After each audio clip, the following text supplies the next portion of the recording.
Hey guys, I'm Urizi. This story is all about what if Naruto left Konoha and traveled the world. 4 years after the war's end, Kakashi assigns Naruto a long mission with the promise of becoming the next Hokage at its completion. Naruto sets out on his mission that may take years and participates in many adventures along the way. During his travels, he unexpectedly encounters a beautiful, pink-eyed woman from his past. Before we proceed with the story, please like and subscribe to this channel if you liked the video, and don't forget to check the description for the other works of the author if you liked the story. Let's start. Chapter 5, Wait. Dear Kakashi, as I stated in my last report, I am currently in Kaze no Kuni. I just arrived in Sunagakure last night and am staying with Gaara. He mentioned to me that there has been a recent issue with bandits in a neighboring village. I am planning on aiding the situation by taking care of the threat personally. The next report will contain the outcome of that mission. Also, there is something else I want to mention in this report. If you would please keep this off the record, I've recently acquired feelings for Kurachochi. I'm being frank, of course, but you do prefer that by your own admission. Honestly, I'm not sure what I should do about these feelings. Because I see you like a father figure, I am asking you for your advice and guidance in this endeavor. Please, reply at your earliest convenience. Thanks. Naruto Uzumaki. Future Nanadime Hokage. Naruto set aside his pen and gazed down at the scroll with a quizzical expression. Why did he have to sound so formal in these reports? He would prefer to simply write casually, but Naruto had realized that civilities were important in the world and it was better to align with that way of thinking. When he was satisfied with the letter, he summoned a messenger toad and sent the scroll to Konoha. After that, Naruto exhaled and looked up to view the early morning horizon outside of his window. The window faced the east and Naruto could see the summer sun peeking over the rocky cliffs of Suna. There were a few high, scattered clouds drifting in the sky and they were washed in a pinkish hue from the sunrise. The moisture in the clouds would quickly vanish once the heat increased later in the day. Naruto wished the same would happen with his doubts. Naruto was uncertain. The thought of doing something with Kurachochi romantically enticed him, but it also confused him. He wanted to know the results of his actions of moving on these impulses before he acted on them. He knew that was impossible, of course, but he still wished for that. There was also the fact that he knew almost nothing about her. He never actually sat down and had a casual conversation with her. He did not know her favorite color, her favorite food, what makes her laugh, what makes her cry, and he realized he wanted to know all those things. He wanted to know everything about her. He would have to do that, he concluded to himself. He would try getting to know her better the next time he saw her. That should be enough. Maybe. He still was not sure. As Naruto was pondering his uncertainty, a knock on his door broke him from his stupor. He got out of his chair and opened the door. Gaara was standing there and he smiled softly up at his friend. Gaara must have known about Naruto's confusion because his eyes squinted in calculation when he looked at him. Everything all right? Naruto shook his head and answered honestly, no. Gaara did not inquire any more from him. Instead, he nodded and turned towards the end of the outside hall. Very well.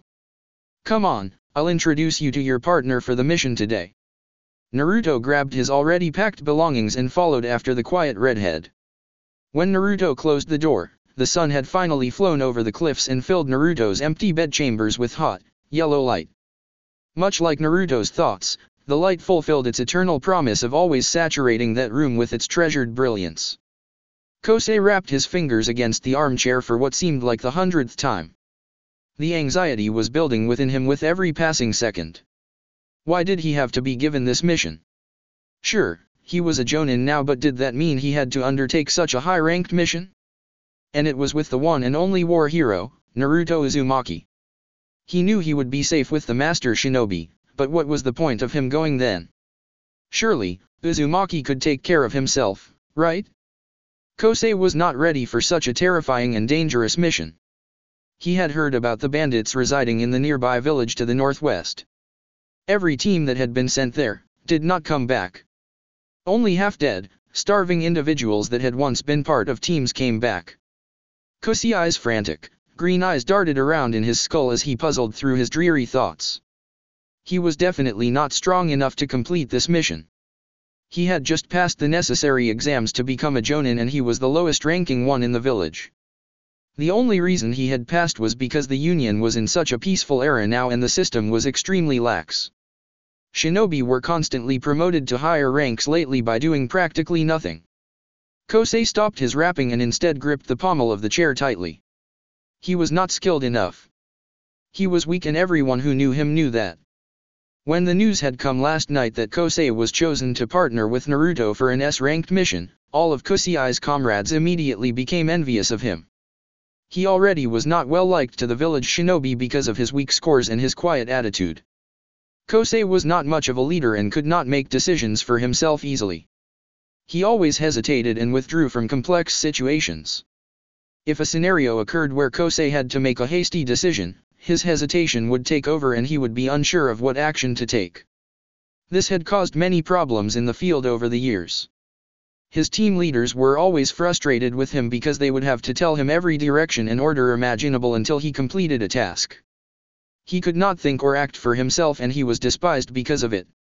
All of these negative opinions and outbursts from his comrades had destroyed Kosei's self-esteem and confidence long ago. He felt he could not amount to anything and he wanted to know why on earth the Kage had chosen him. He had only met Gaara-sama a handful of times and each time he had been so nervous to speak to him that he could not even look the Kage in the eye. The small room Kosei had hidden himself in was furnished with the chair he was currently sitting in. The room had originally been an interrogation room but had become one designated as storage when the war ended and the village could afford to make bigger rooms. Kosei had secretly moved all of the storage supplies in the room to another one some time ago, so he could have his own personal panic room. He did not want to be so scared and unsure of himself all of the time, but nobody had ever believed in him after his father had died. His mother had died during childbirth and his father was killed in the Fourth Shinobi World War, fighting for the Shinobi Alliance. He had been murdered by Madara when he attacked the 4th Division with his giant meteorite. Kosei's father had always been supportive of him and was the strongest man to a young Kosei's mind, but after he passed away, Kosei realized no one else really had his back. He was lonely and had no one to believe in him. When an individual has no one believing in them, then they usually cannot believe in really anything, including themselves. Kosei looked over at the small clock he had put in the room and realized he had to report to the Kage's office now. Fear and anxiety gripped his heart. He could not do this. He did not know why he had to. Still, he had been trained enough to know the importance of obedience a shinobi should have. So, he swallowed his current doubts enough to pick himself up and make his way over to Gaara's office.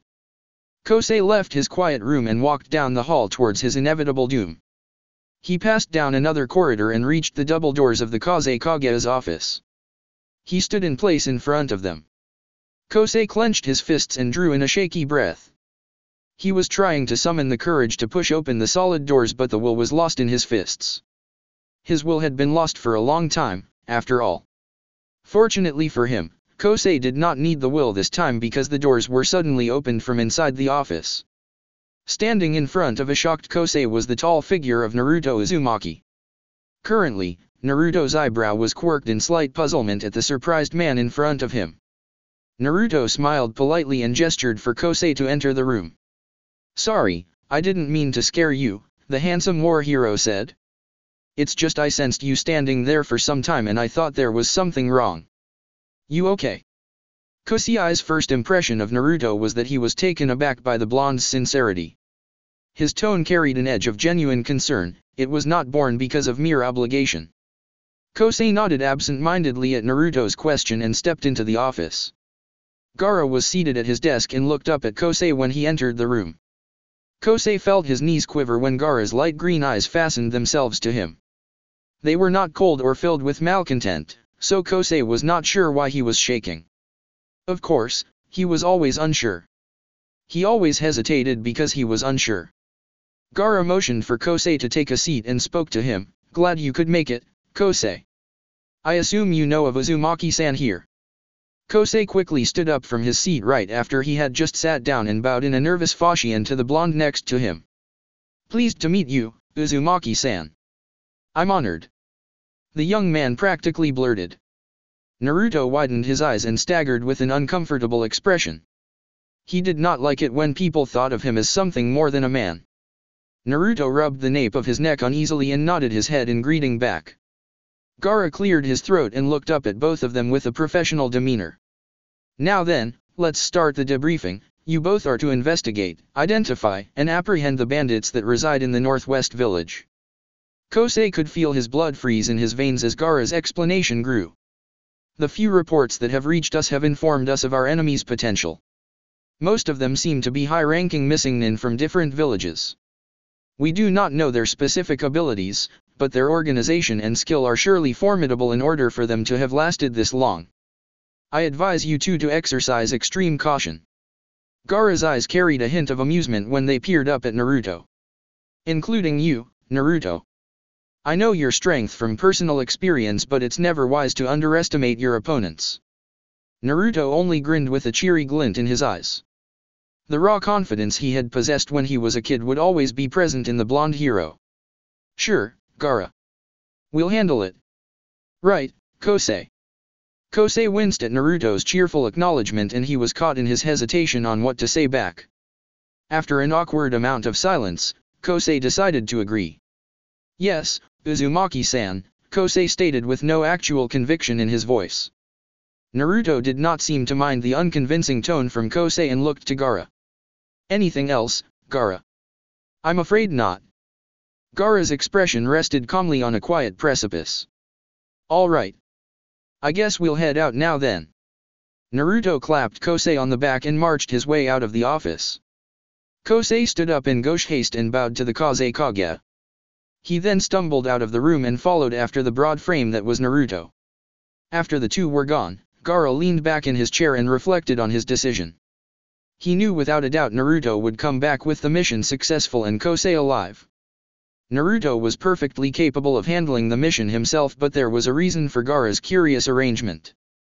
He knew Kosei was not well liked in his village and he was low-ranked, but Gaara also knew of the man's potential. Kosei just needed a push and there was no else in the world who could push like Naruto Uzumaki. Also, there was something Gaara felt Naruto needed to learn as well from Kosei. If Gaara's conjectures were correct, then the odd duo could find mutual benefits within each other. Gaara could only hope that his plan would work. Even if it did not, maybe Kosei could at least learn to not hesitate. Perhaps, that was only wishful thinking. Kurochuchi lolled her head in boredom at Shikamaru's droll words. She hated these meetings. It was the same pattern every single time. Shikamaru would report the general status of the union as a whole and then the specific status of Konoha, next all the other members would give their reports, then Shikamaru would distribute the missions assigned to the union collectively, if there were any. Sometimes it would get interesting and someone would report a battle or high-ranking mission, or Shikamaru would have an important mission that multiple villages would need to take part in, but those were rare instances. Most of the time, it was merely a report of figures about demographics and population increasing or some other boring fact that Kurochuchi could honestly care less about. Kurochuchi was barely aware of the fact that it was Amwa's turn to give his report when she let her thoughts whisk her away from her apathy. She folded her arms onto the meeting table and laid her head in them. Her night had been restful but filled with lustrous and fuzzy dreams. In those dreams, she found herself enraptured by a cheerful voice speaking, laughing, and whispering sweet nothings that reminded her of calm daisies and spring air. When she awoke that morning, she felt a small pressure of disappointment at realizing that she had been merely dreaming. Kurochuchi yearned for a companion in her life and those dreams had filled her wanting for a time. But, in the light of day, her hopes faded away and grabbing them was like clutching lost smoke.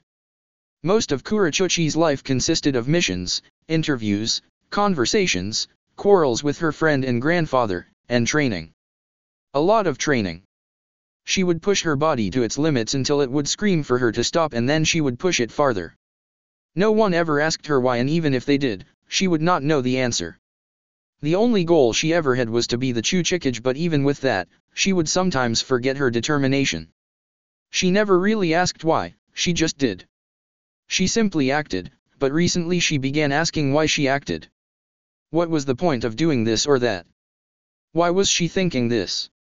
Why was Naruto constantly on her mind? What did that man do to her? Kurachuchi had never thought about these questions before. It was like her brain had discovered a whole new world of nature filled with curious waterfalls and interesting foliage. The waterfalls would rush through her mind and change her thinking, and the foliage would grow new ideas around them. And the man to show her this new world was, of course, Naruto Uzumaki. Suddenly, Kurachuchi felt a tap on her shoulder and heard an uncomfortable mumble of concern. She looked up from her crossed arms set on the table and noticed that the room was silent. The other village representatives were giving her awkward glances. Shikamaru was glaring daggers of annoyance in her direction. Kurachuchi rolled her eyes and sat up straight in her seat. "I guess it's my turn then," she uttered with indifference oozing from her mouth. "Right, Iwa is doing just fine. We've received no high-ranking missions in recent months and seems we won't be anytime soon. As for my mission to Ame, the threat of the tyrant there has been successfully identified and eliminated. With gusto, might I add." She grinned mischievously on the last part. The rest of the assembly was silent for a moment, expecting her to continue with more, and Shikamaru was puffing his nostrils in slight frustration when he realized she was finished. He said nothing. It would seem he did not want to further his agitation by asking questions. Kurachuchi flopped back down into her chair and looked to Kojuro to her right because it was his turn to report. After the meeting was done and most of the representatives had left the meeting room, Kurachuchi found herself hit with a sudden revelation. What was she going to do now? She said she would meet up with Naruto and Kusa, but did she really want to do that? What would be the results of her actions if she went? She had said she wanted to see him again and they made a promise, but for once in a very long time, Kurachuchi was nervous. The thoughts of deep, cerulean eyes entered her mind, enticing her to give in and go to him. But her heart was holding her back because of her uncertainty. If she was to do something about Naruto, should she not be 100% set on her decision? There was no room for doubts. Kurachuchi was startled out of her musings when Shikamaru had meandered over to rouse her. She gazed up at him from her seat with careful attention. The look in Shikamaru's eyes told her it was best to listen and not speak. Despite their chilled and rough relationship, they both had great respect for each other. Shikamaru took a deep, somber breath and sat in the chair next to her. "This way of thinking doesn't suit you, Kurachuchi." His voice was calm and focused. Her eyes widened in slight bewilderment. He really was a master of perception and tactics. "You do realize it is all right to have doubts as long as you are not the object of those doubts, right?" Kurachuchi was speechless. The intelligent man had delved into the exact thoughts she was just having and had given her appropriate advice on how to act upon them. No wonder he was the head representative. Still, she needed more answers. And what if those doubts are still rational? Shikamaru's eyes held too much wisdom and patience for a man of his age. If Naruto was not already a shoo-in, Kurachuchi would bet her life that Shikamaru would be the next Hokage. I don't think that should be the question you should be asking yourself. Instead, you should be asking what to do when you see him again. How do you know I'm seeing him again? Because it's the only way you can settle the feelings you have for him. Why can't I just ignore them? She already knew the answer to that question, but she needed to process the answer for meaning. She was always clutching for meaning. Too bad that it was always out of reach. Shikamaru smiled softly and looked away from her. His eyes rested on his left hand where a ring had been positioned. If you do, then you will always ask yourself why you didn't do something when you could have. Kurachuchi's face filled with comprehension and she could not help but smile a bit at his vulnerability. Perhaps, he was right. Maybe it was time to grasp those doubts she had and run with them towards her decisions instead of merely trying to throw them from view. She could find something in Naruto and she did not know what it was exactly, but she knew she liked it. Maybe it was time to take a chance. She could take any direction she wanted at any time and it would probably seem foolish to stay stationary when she could be flying towards her future instead. Kurachuchi pursed her lips. Won't this require a leave of absence? Shikamaru grinned. I'll have Akechuchi take your place while you're gone. Kurachuchi stood up, resolve burning red hot in her eyes. All right, I'll leave first thing in the morning. She turned to leave when Shikamaru said one last thing. After you give me a full report on what happened in Ame. Kurachuchi rolled her eyes. Kosei trudged through the sand as the hot sun burned down on his small frame. His focus and direction was always on the broad shoulders of Naruto in front of him, who kept a tireless, steady speed through the dunes. Kosei's dark hair was wrapped in cloth to keep his head cool, and his tan flak jacket was light and helped to circulate air through his torso. Despite these adjustments in clothing, the heat of the summer was still making the young jonin sweat his life away. He had brought water, but he quickly drank all of it when the afternoon sun had taken away all the moisture in his body. Naruto had surprised him earlier by creating pure water from his chakra when Kosei had run out. The war hero had said it was because of one of the tailed beast's chakra that he was able to produce the life-saving liquid, and he was able to pump it through his body steadily when they marched through the desert. Kosei, of course, was more than shocked by this fact. Kosei had wanted to strike up a conversation with the hero, but his hesitation had refrained him from saying more than a few words to the strong shinobi. Every attempt to speak to Naruto was drowned out by self-doubt, and Kosei let it grow with every passing step he took in the sand. Not only did his doubts grow the longer they traveled, but so did his physical exhaustion. Kosei's legs felt like hot iron and weighed like them too. They had been moving without stopping all day now, and Kosei felt like he was going to collapse. His mind kept telling him to stop and give up because he was not cut out for this kind of thing. No one in their right mind traveled through the desert during the day, so why were they? Why was Kosei on this mission in the first place? He could not fight alongside such a legend without burdening him in some way. He was losing the battle in his mind, and it was only making his self-esteem lower even more. The pitiful man was reduced to a shell with moving legs, and his energy was completely sapped before long. Finally, at the moment he could not handle it anymore, Kosei spoke up. "Uzumaki-san, can we please stop for a minute? I need to rest." Naruto looked back at him from under his hood. The blonde appeared to be concerned. "Of course, we can take as many breaks as you want, Kosei. There's no hurry, of course." Naruto abruptly stopped and brought his hands together into one hand seal. He then slammed his hands into the sand, and a giant wall of sand rose high above the duo. Kosei gazed with bug eyes as the sand blocked out the sun and hardened rapidly, thus creating shade for the two shinobi. Kosei stared at Naruto with extreme incredulity, but before he inquired anything from him, Naruto answered his unasked question. "I can use Shikaku's chakra to manipulate sand at will. I'm not as formidable as Gaara is with it, but I've certainly grown accustomed to it over the years. It helps with all of this sand around here." Naruto grinned as Kosei gaped at him. They resumed their march after their little break until the sun went down, and the duo then decided to set up camp for the night. The peppered sky twinkled down on them as they laid out their sleeping bags at the top of a large sand dune, and when they were finished, Kosei summoned the courage to speak to Naruto. "Uzumaki-san."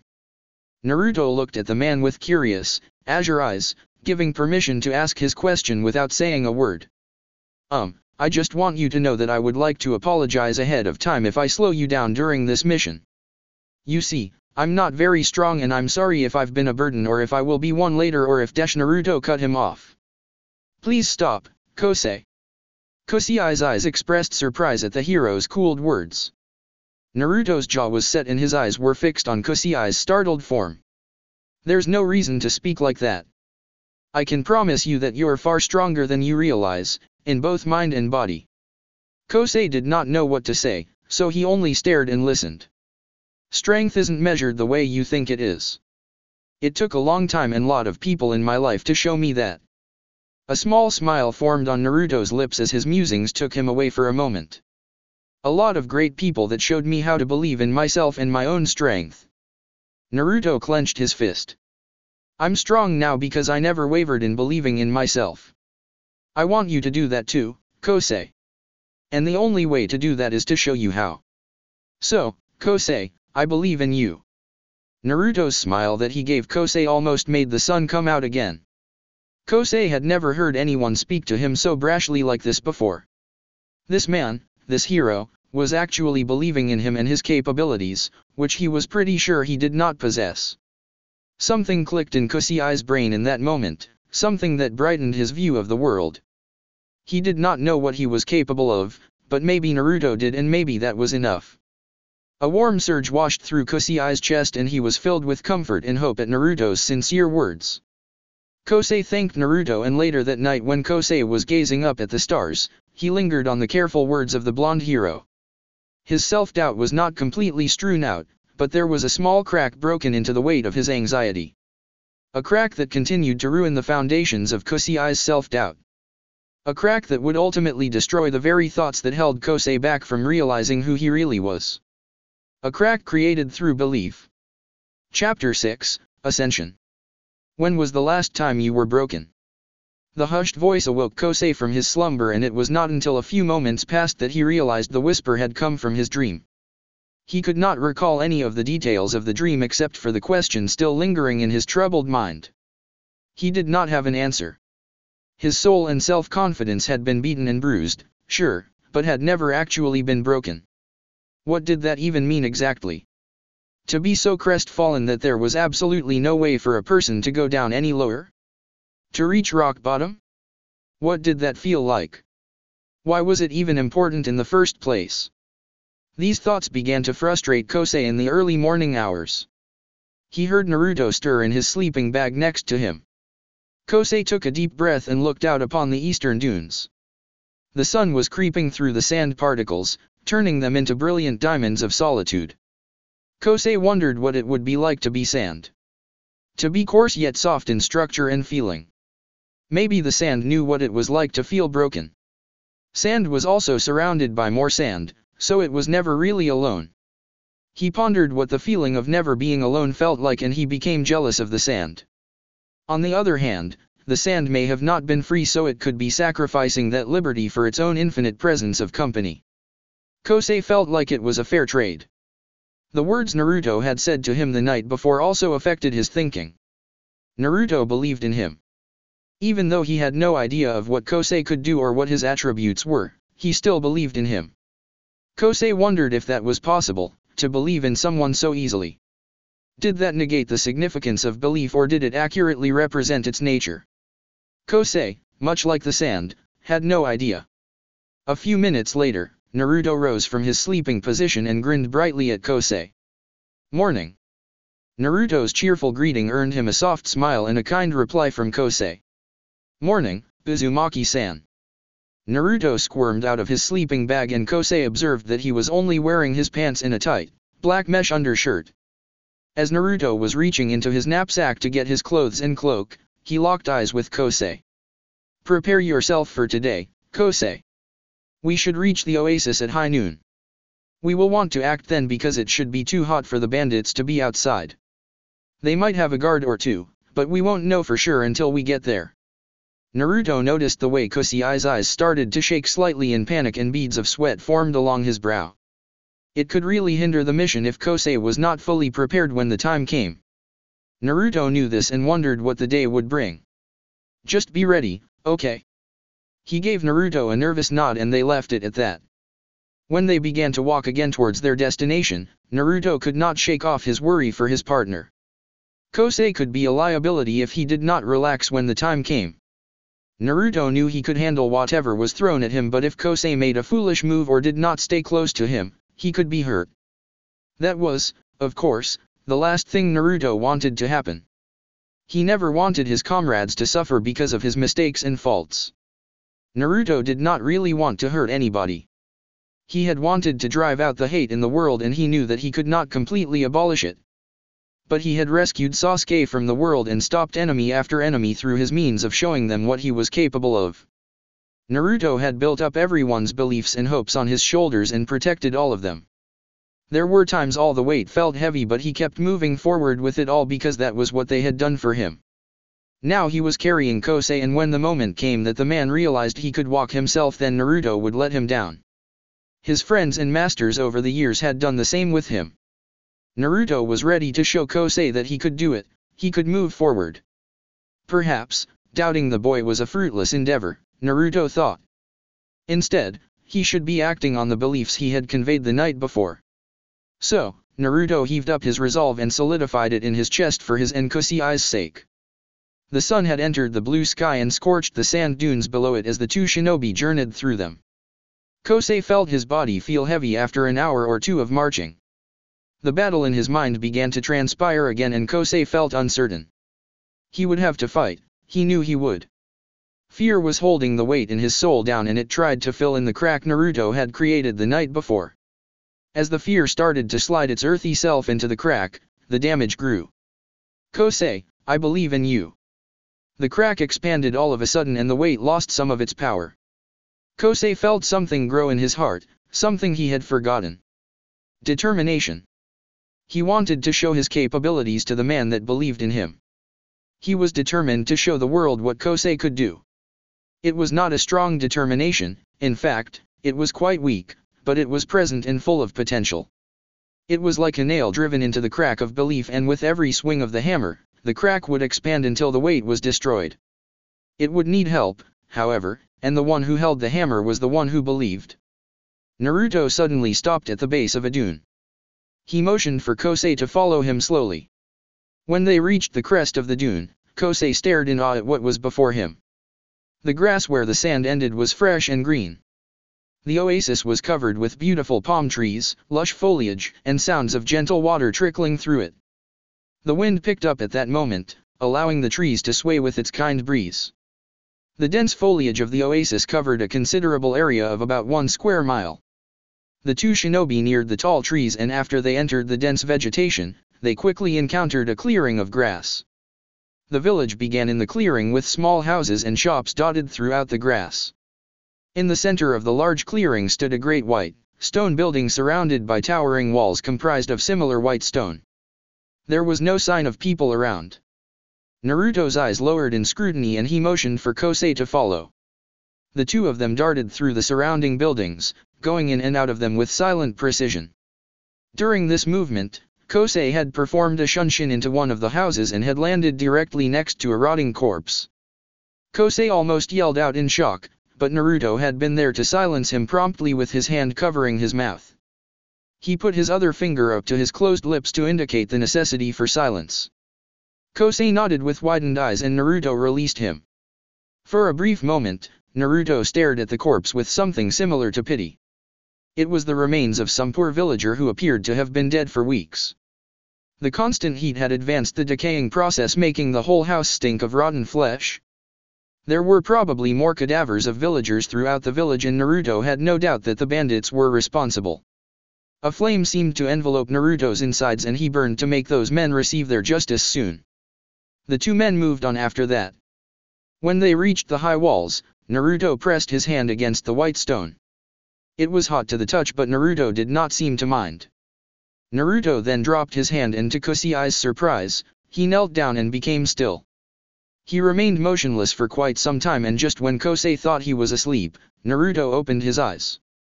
Kosei's shock grew at seeing yellow, toad-like eyes instead of the familiar blue ones on Naruto's features.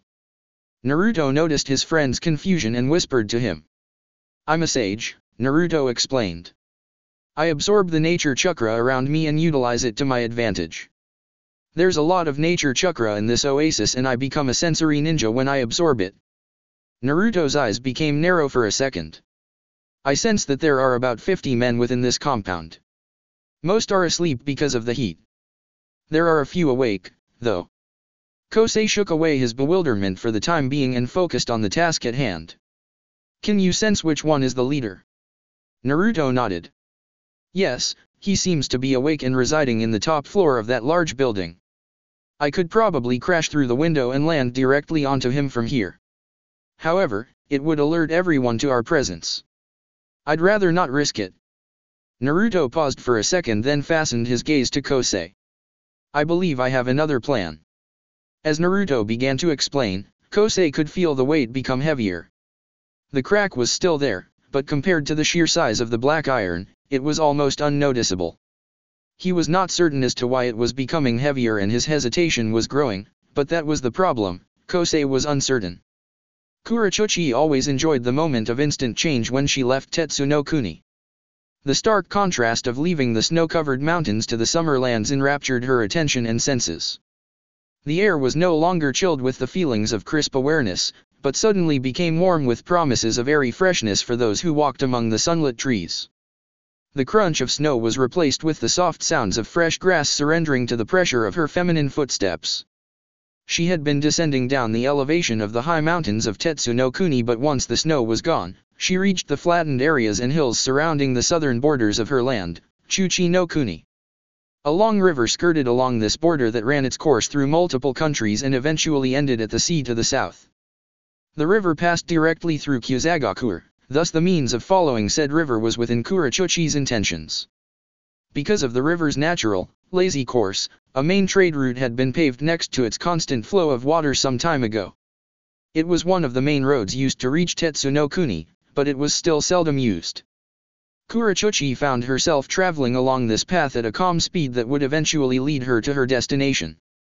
She was quite familiar with this path and knew from experience that if she maintained her pacing, then she would reach Kusa by sundown tomorrow. There was a part of her that wanted desperately to run with full speed so she could see the source of her recent troubles. But that would be foolish. After all, he was surely not even there yet, as their appointment was not for another week. Even if she went as slow as possible, she would still most likely enter the village before he did. She was not looking forward to being in that small village alone waiting for a man she barely knew. Despite this, she wanted to get there and see him. She needed to see him, to speak with him, to know more about him, and to figure out what these feelings meant. As the daylight began to wane into the late afternoon, the trees following the river turned golden with sunlight reaching into the trunks and leaves from its western position. The path turned around a curve in the river, and that was when Kurachuchi saw a silhouette of a lone woman several meters in front of her. Kurachuchi maintained her speed and casually strolled closer to the woman. As she neared the figure, she noted that the woman was sitting on a stump of some old tree and had a forlorn expression on her wearied features. She appeared to be in her mid-40s or 50s and had a shock of graying, frizzled hair on her scalp. Even from a considerable distance, Kurachuchi could easily hear the woman's frantic breathing. The woman did not seem to notice Kurachuchi until she was almost a few feet from her, and at that moment, she practically fell from her seat on the stump. She screamed sharply and had a glare of genuine fear in her old, tired eyes. Kurachuchi gave her a disarming smile and bent over slightly to make her figure less intimidating. The woman's eyes lost their fear at the sight of Kurachuchi's smile, and she calmed down almost as quickly as she had been startled. Kurachuchi felt it was appropriate to speak first and lessen the tension even further. She made her tone as kind and as innocent as she could muster. "Sorry, miss. I didn't mean to startle you. Is everything all right?" The woman was far more placid than she appeared to be at first. She noticed the sincerity in the rosy eyes of the young woman in front of her and deemed her trustworthy. "It's fine. I'm sorry, dear. It's just that I thought you were one of those men." The quick flash of curiosity and trained suspicion on Kurachuchi's brow did not go unnoticed by the woman. She was a mother, after all. "Are you a kunoichi?" The woman had been alive long enough to tell the difference between a civilian and a shinobi by the way their eyes searched something. She had learned many years ago that their eyes were always calculating and observing their surroundings, as if they were searching for a lost puzzle or trick in reality. Kurachuchi did not seem perturbed by the brash question, at least outwardly. She simply narrowed her eyes by the slightest margin to indicate her acknowledgement of the question. "Yes, I am." "What men are you referring to? Have they done anything to harm you?" The woman's answer was immediate. "Yes. They took my daughter. My only child. My husband is a farmer and is in Kusa right now selling crops. It was just me and her, and they broke into our home and took her." The woman was choking out her words because she felt her throat get tight and heated from the raw emotion. "They would have taken me too if I didn't manage to get away." Her eyes showed desperation and true fatigue, something all shinobi could relate with. Kurachuchi took a deep breath and assessed the situation properly. She kept her voice leveled and impassive. "Tell me everything. I can get her back, but I need to know everything. How far away you live and when this incident occurred. Don't leave anything out." The woman nodded and was amenable. Okay. Our house is about 2 hours down the path. They broke in a little less than 3 hours ago, I think. Junko, my daughter, and I were making dinner. I was chopping the vegetables when they barged in.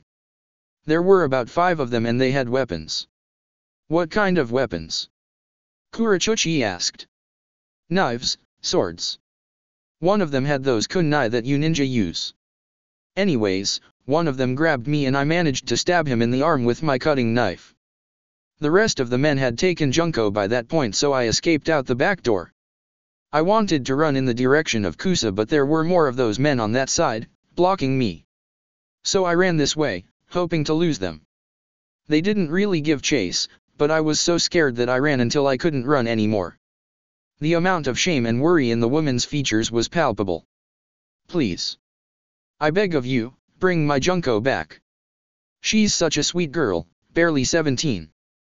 When I think about what those awful, perverted men are going to do to her, I just... The woman finally broke down and wailed into her hands. The rest of her cries and pleas were jargon to Kurachochi. She instructed the woman to go to Kusa and find her husband.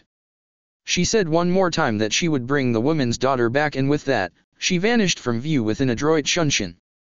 As Kurachochi flew through the trees towards the woman's house at blinding speeds, she cursed her morals. Her ethical reasoning had told her to help the woman and rescue her daughter.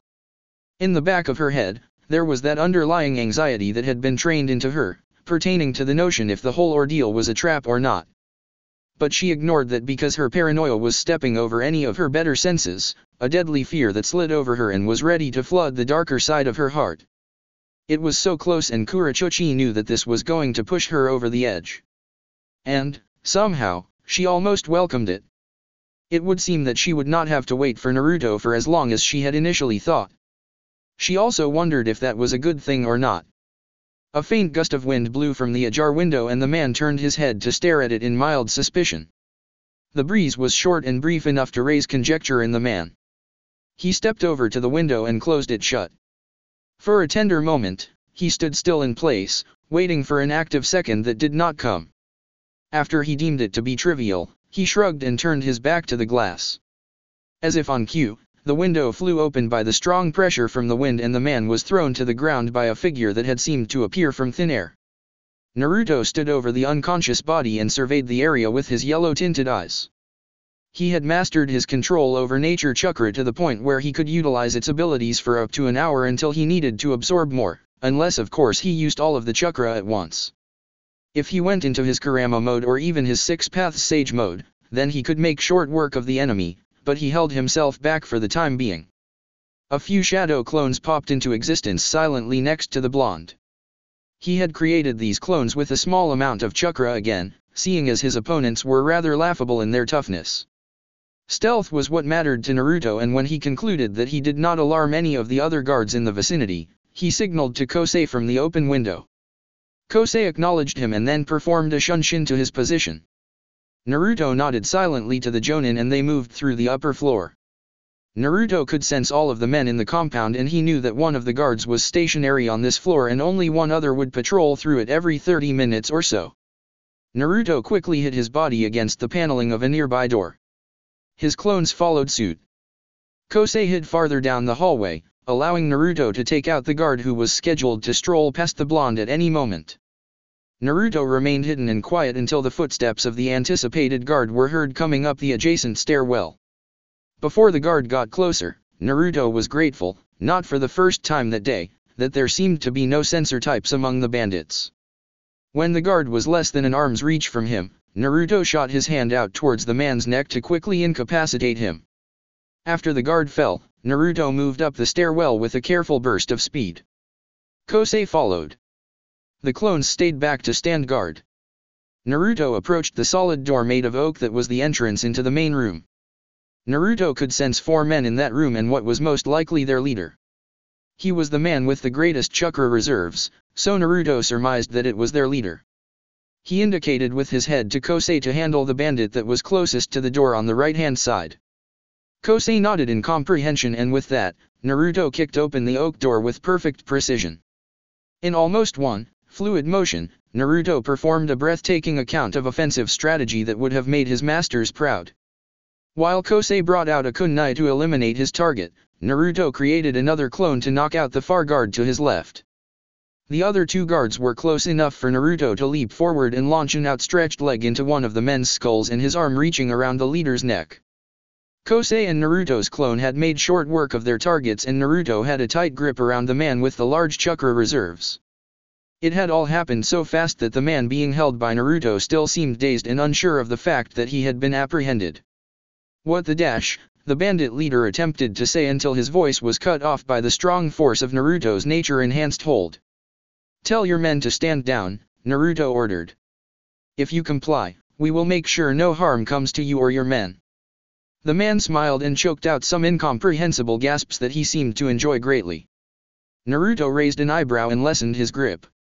If only they would listen to little ol' me, the bandit said with a sick grin. Shit. He was not the leader. Naruto realized his mistake too late and sensed all of the bandits in the compound flare their chakra. It was a trap. There must have actually been a censor type among them, Naruto thought. One of them suddenly burst through the floors below and grabbed Kosei from across the room. Naruto dropped the guard and was about to move to aid his comrade when all of the bandits made a direct attack on him. Some of them burst through the windows or floorboards, completely disregarding any obstacles to get to him. Naruto quickly created multiple clones around himself. Unfortunately, the bandits were more skillful than he anticipated. Perhaps, they were not laughable. His clones were being dispersed at alarming speeds around him. He noticed that many of the bandits had headbands with slashed symbols, identifying them as missing nin. Kosei was not doing well.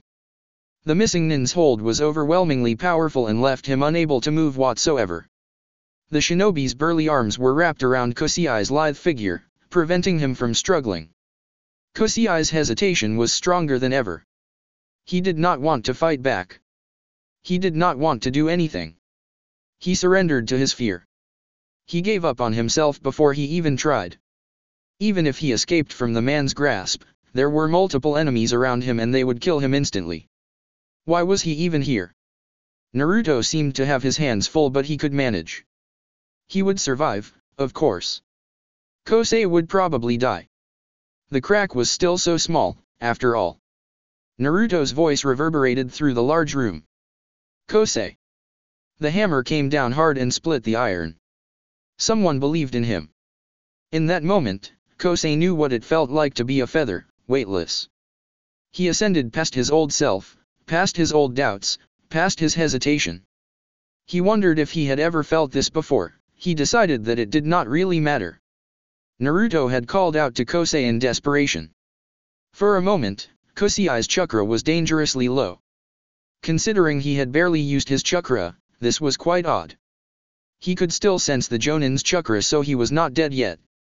At this point, the entire gang of bandits were in the main room and Naruto was having trouble taking them out. There were so many of them that it became difficult on discerning who to strike first and whether to worry about the other 6 trying to stab him or not.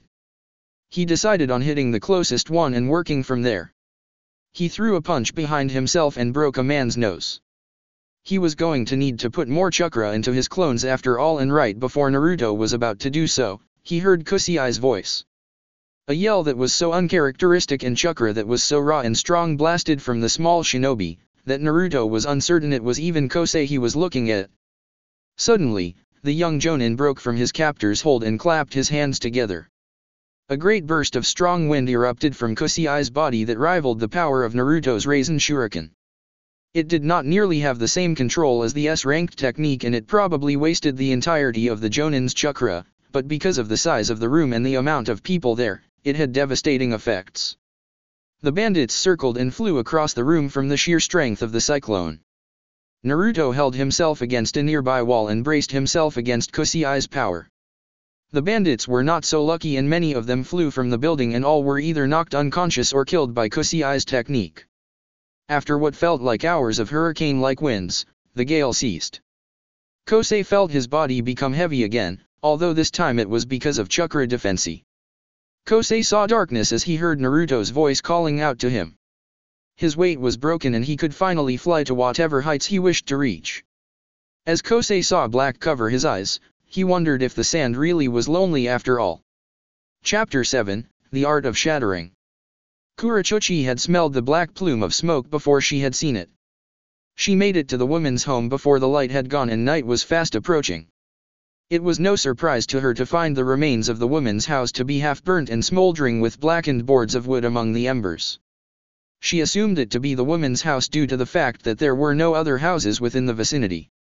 The fire had mostly died out because of the haste and carelessness put into torching the small building. Meager fires were scattered throughout the ruined home, and Kurochuchi quickly began to scan the area to find clues as to where the rogues had gone. She had barely even surveyed the area for a minute when she found crushed patches of grass leading away from the house. These guys may be amateurs and careless, but that did not make them any less dangerous, she thought. They could still harm the poor girl they had captured. She followed the footsteps and the trampled grass and saw they were directed north towards the mountains that were the southern border of Chuchi no Kuni. Kurochuchi narrowed her eyes and remembered that there were many caves and tunnels in those mountains, a perfect hideout for bandits and robbers. Kurochuchi started to see stars peeking out into the sky as she traveled north. They showered their placid hope upon her, promising something she was uncertain of and pondered if she ever would. The stars gave her what they could, and she was thankful for that much. For a scant moment, she was enraptured by the beauty surrounding her and forgot of her self-appointed mission. After the second passed and her will steeled, she hastened her pace and remembered her purpose. The dark reality of Kurochuchi's duty wrapped its oily essence around her mind as she jumped through the trees towards the mountains. She could only hope the girl was still alive. It was probably too much to ask she was unspoiled. Kurochuchi knew how these things worked, and the truth was, when a group of men abducted a young woman, there was almost always a common outcome that broke morality to its core. She tried to prepare her mind for what was most likely to come, but she knew it really was not going to help much. As Kurochuchi approached the large, rocky mountains, she was able to make out the steep walls of earth that jutted high above the forest. Inside of these tan cliffs were holes of varying sizes that served as entrances to a myriad of tunnels that ran through the roots of the mountains. Some of the natural tunnels could lead an explorer to the other side of the mountains where the rocky valley that held Iwa was located.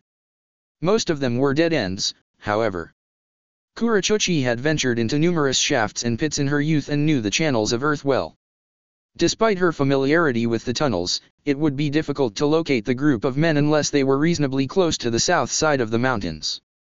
By the time the moon had reached its apex in the broad sky, Kurochuchi stood in front of the sheer rock cliff that was the beginning of the mountain range. The tracks ended there at the cliff. Her eyes scanned the black holes dotted throughout the wall. Regardless of the bandits' slovenliness, she guessed they were probably shinobi that were relatively low class. She had heard from her grandfather in one of his letters that a reasonable number of genin and chunin had abandoned Iwa in recent years due to the lack of missions after the war, as well as a fair portion of jealousy between the civilians and the shinobi of the village. Compared to the general Iwanan population, it did not make a significant shift, but they were still out there with no order. A trained warrior who have lost their discipline is a dangerous one, she thought. She prayed that the bandits were not of former Iwa affiliation. She was smart enough to know her prayers were futile. After careful examination, Kurochuchi noticed that one of the cave entrances positioned about 100 feet above her had a multitude of worn-out stone fragments and cracks on its edge, indicating extended use. Kurochuchi ran vertically up the cliff without a second thought, and she thanked her well-trained chakra control for allowing such an act. When she reached the mouth of the cave, she observed the smooth, battered rock near the edge and the shifted gravel that announced the presence of many bodies. The tunnel was wide enough for a plethora of people to move in and out of its depths seamlessly. Kurochuchi took a long, drawn-out breath to steady herself and her worries. She had to be vigilant and disciplined in this endeavor. Kurochuchi took one last, lingering gaze at the starry sky and entered the dark foundations of the mountains.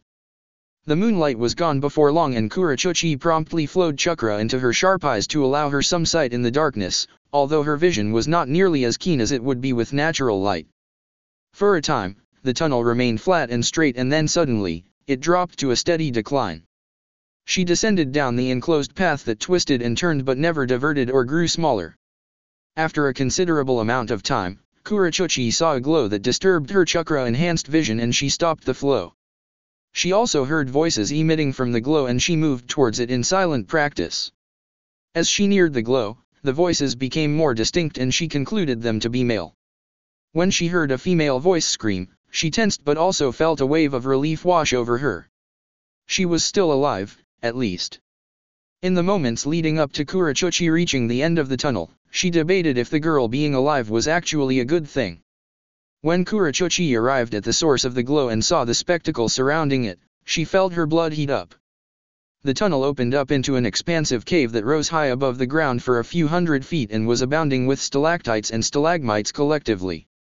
In the center of the large cave was a ring of several fires and a party of men in a tight circle. Kurochuchi could make out the girls' screams and the men's cheers and laughs as they defiled her. Kurochuchi felt her rage boil at the hideous, unspeakable act before her. Her entire body was rigid with fury and she balled her fists while focusing earth-natured chakra into them. The chakra hardened her skin like armor and with a strong burst of speed, Kurochuchi dashed into the cave. The large group of men barely even noticed her as they molested the young girl until it was too late. A hardened fist smashed into one of the men's faces at such alarming speed that the man's skull caved in and he was shot upwards towards the cave ceiling. The men, having been caught with their pants down, gaped at the terrifying sight of a rosy-eyed Kunoichi glaring at them with pure enmity. She stood in the center of the ring of men and they backed away from her in shock and terror. Kurochuchi stood over the weeping and naked girl with a defensive stance. She noted that none of the men had headbands of any sort. She quickly deduced that either they were not shinobi or they had discarded their bands long ago. She disposed of the former notion when she recognized some of the faces in the crowd to be missing nin from Iwa. The fire in Kurochuchi's chest became ablaze when one of the men leered at her. "Looky here, fellas. We got another one here to join us." The men's initial surprise had faded at their companion's utterance. They began to nod in agreement and smiled dreadfully in Kurochuchi's direction. Her vision became a blur of anger in that moment. She did not think these men were so careless and conceited as to not bow to the rational fear she imbued, but she was wrong. The man who had spoken in brazen foolishness stepped forward, drawing out a rusty kunai. The piercing, red-hot glare in Kurochuchi's eyes was enough to daunt any man that possessed even an inkling of common sense. Evidently, there was a shortage of such sense among the party of bandits. "Come here. We will have loads of F-." The man's invitation and life was cut short when Kurochuchi launched her fist into his torso. The man's rib cage collapsed like a paper bowl underneath a mountain and he flew into the group of men behind him. The force of his body pushed a wave of men to the ground. Actual panic became evident in the men's eyes at the strength of the kunoichi. Some of the men in the crowd began to recognize her and shouted that she was the Chuchikage's granddaughter. When this happened, a frenzy of different events transpired simultaneously. Some of the men stood their guard, others ran towards the only exit of the cave, while the rest remained paralyzed in fear. Kurochuchi quickly slammed her hands into the earth and made the ground rise up to cover the exit to the outside before any of the men had a chance to escape. Some of the men that ran had earth affinities and tried desperately to remove the blockage, but Kurochuchi was too fast. She jumped high up into the air and used her lava release and water trumpet technique to shoot forward a hardening agent of quicklime that trapped all of the men located around the exit. She then fell to the floor of the cave with her hardened fist smashing into the earth. All of the surrounding men were caught in the destruction and impact of the attack. Rocks crumbled around them and fell from the ceiling as well as collapsing underneath their feet. The men began to scream and holler with none of them having any more false courage to stand against the terrifying woman. Kurochuchi darted around the cave, attacking, punching, kicking, burning, burying, and ultimately killing every man that remained. In the end, none were spared and a heavy amount of misaligned corpses and rubble surrounded Kurochuchi. She stood in place with a loss of breath and attempted to regain her composure. She had not been that angry in a very long time and had lost herself in her fury, something that was directly discouraged among shinobi. After Kurochuchi had calmed down and was in control once again, she walked towards the trembling form of the victimized girl. Her naked body was beaten and her porcelain skin was colored by bruises. Seeing her pitiful state made Kurochuchi's anger reignite for a moment. She reached her hand out to the wide-eyed girl. "Junko? I've come to take you home." Kurochuchi tried to keep her voice as tender and steady as it had been with the girl's mother earlier that day, hoping it would elicit a positive response. Unfortunately, it did not. The madness and horror in Junko's eyes were great enough to indicate the loss of sense and reason of her reality. She screamed in a jumble of incomprehensible jargon and crawled away from her savior. Kurochuchi could only gaze at her in pain and grief. She had been too late, the girl's will was broken and there was nothing left in her mind but insanity. Junko shouted out some unintelligible drivel and ran off towards one of the fallen bodies. Kurochuchi stared at her in puzzlement and then with horror when she saw what the girl was doing. Junko had reached for the man's rusted, yet still partly sharp kunai and raised it to her neck. Kurochuchi may have been fast, in fact she probably was fast enough to have done something in that horrible second, but something had slowed her advancement. Something in Junko's eyes spoke of helplessness and mania that somehow resonated within the dark-haired kunoichi. Something that shattered dreams as well as reality. Something inky and dreadful that finally flooded Kurochuchi's soul. After the rusted kunai had done its work and she had carried Junko's lifeless body out of the mountain and into the growing light, Kurochuchi looked at the sunrise to the east. She wondered how a world that carried such beauty could also carry such awful pain. Kurochuchi had seen the evils of mankind and the harsh reality of what the world was before in her life, but nothing compared to the feeling of emptiness in Kurochuchi's stomach. The feeling of pure dismay that enveloped her, and she pondered if anything could ever eradicate it. Perhaps, time would help, or maybe it would be cruel. One thing was for sure, the sunrise certainly did not help. You didn't mention that your chakra nature was wind. Those were the first words that Kosei heard when he opened his eyes. He turned his head to see a smug Naruto with amusement blazing in his strong eyes. Kosei smiled weakly at his friend. His whole body was in agony and it felt like his blood had been replaced with lead. He was lying in a large, hospital bed in what must have been the infirmary ward in Suna. He could smell the cleaning products and antiseptic throughout the small room the two shinobi were in. He could hear the muffled chatter of nurses and sounds of medical practice outside in the adjacent hallway. I didn't think it was that significant, Kosei uttered with a numbness in his throat.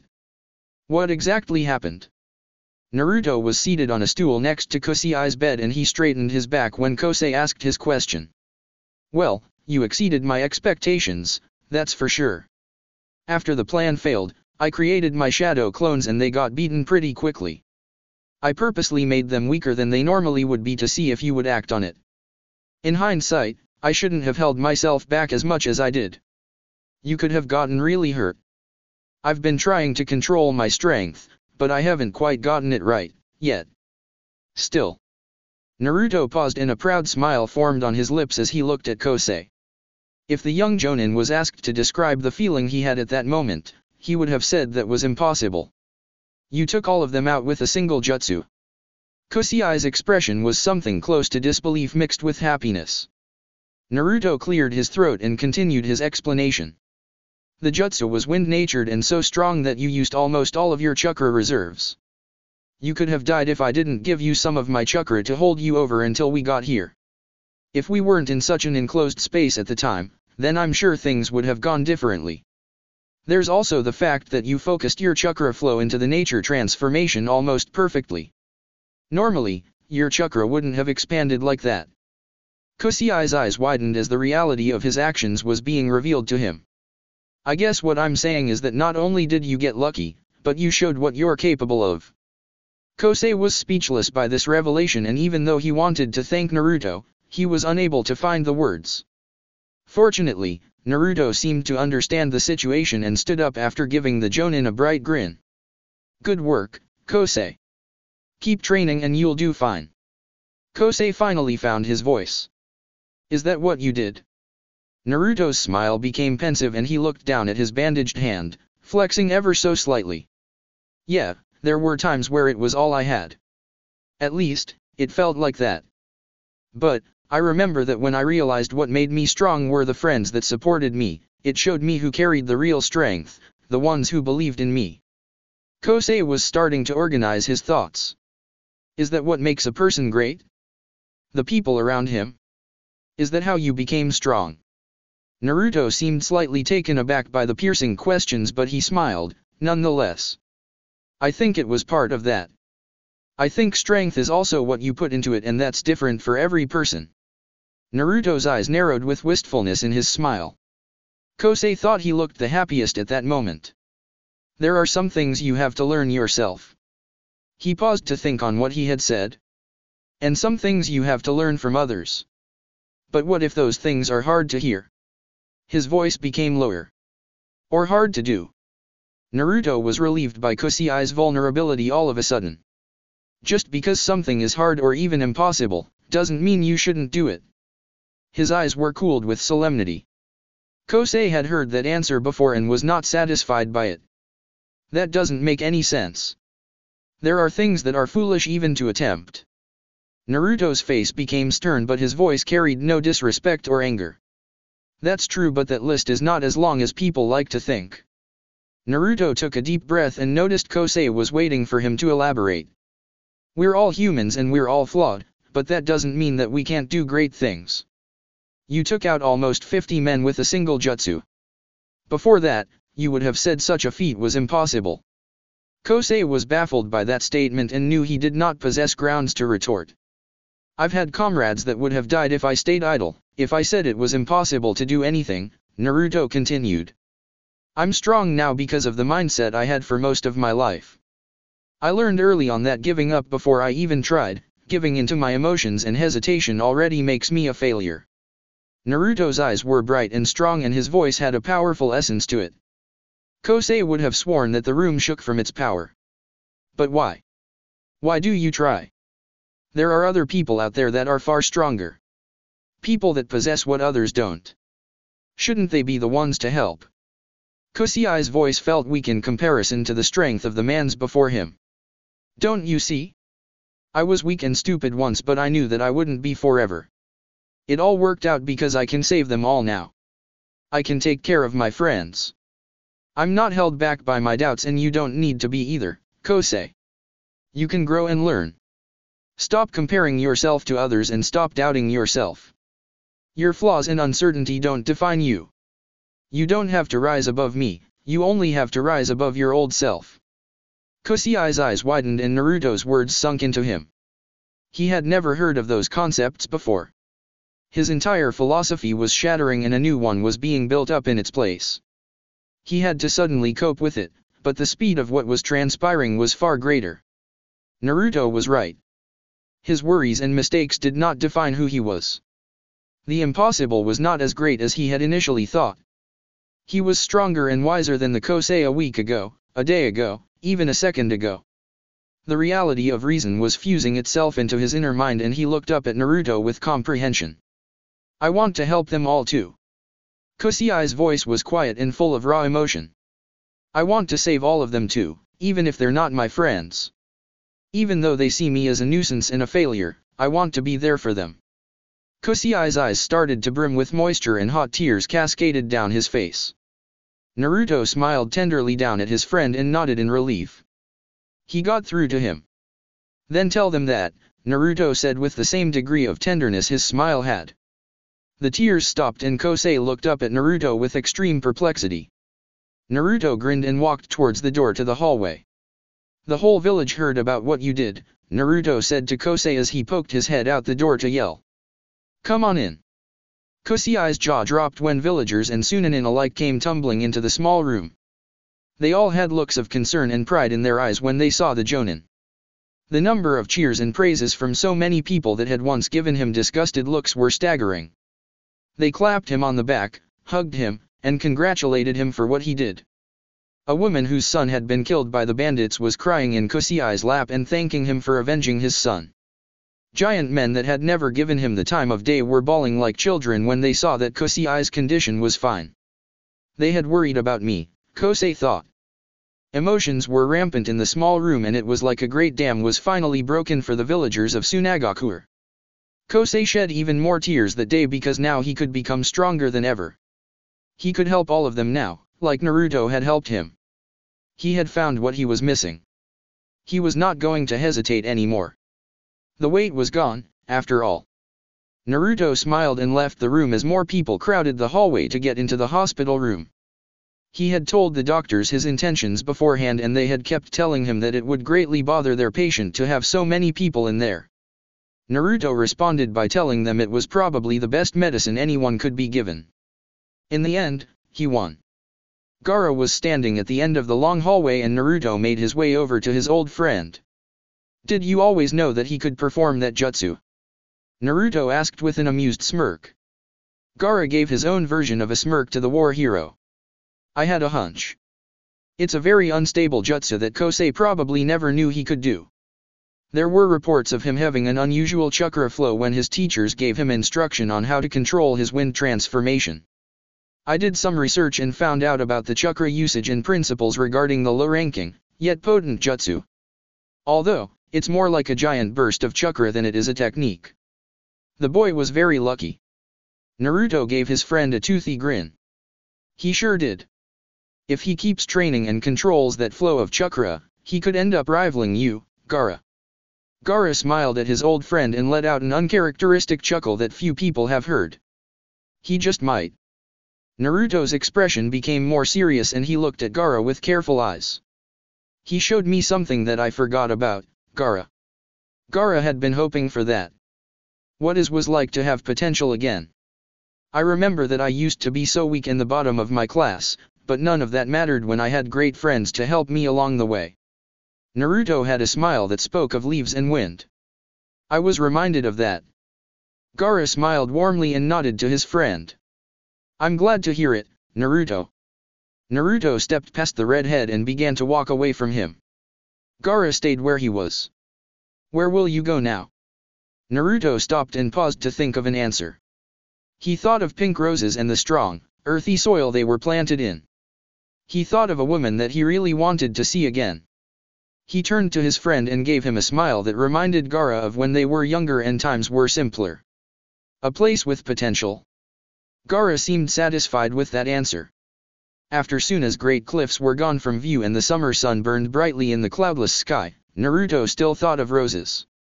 As he reached the top of a sand dune, he allowed those thoughts to wander. Naruto yearned to see the woman of his affections again. He was not sure what actions he would take when he saw her or what condition she would be in, but he knew for certain that he was going to relish every second he was given with her. There was something about Kurochuchi that interested him and something that terrified him.